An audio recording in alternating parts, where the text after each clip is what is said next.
AITA for kicking out my best friend after finding out she secretly applied for the same job I referred her to? I, 27F, had been best friends with Kayla, 28F, for nearly 10 years. We met in college, lived together after graduation, and have always been each other's biggest supporters, or at least I thought we were. We've been through everything together: breakups, job losses, late-night crying sessions, and even helping each other move apartments on zero sleep. But recently, something happened that made me question whether she ever truly cared about me the way I cared about her.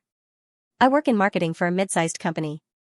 A few months ago, my manager mentioned that we were expanding the team and opening a new position, a really good one. It was a senior role that came with better pay, more creative freedom, and actual career growth. I'd been working toward that kind of opportunity for years. Naturally, I decided to apply. I was excited but also nervous. I didn't want to jinx anything, so I only told a few close people. Kayla was one of them. She congratulated me and said she was proud.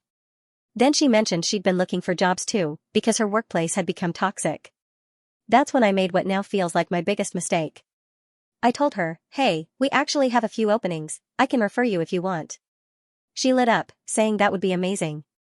I thought I was helping my best friend find a fresh start. So, I gave her the company's careers link and told her to apply for the other openings, not the one I was going for. She said she would. I trusted her completely.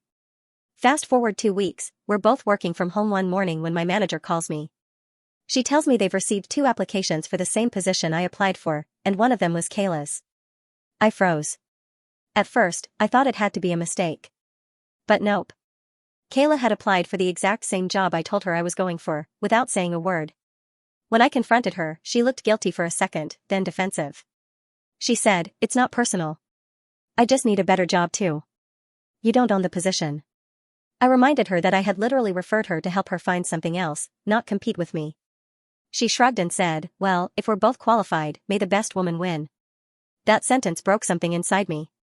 This wasn't about competition, this was about trust. I had opened a door for her, and she used it to walk right over me. A few days later, she even started acting weird, like she was avoiding me. Then I found out she'd been messaging one of my coworkers on LinkedIn, trying to network. That was it. I told her to pack her things and move out of our apartment. She was furious, saying I was overreacting and throwing away our friendship over a job. But to me, it wasn't just a job. It was betrayal.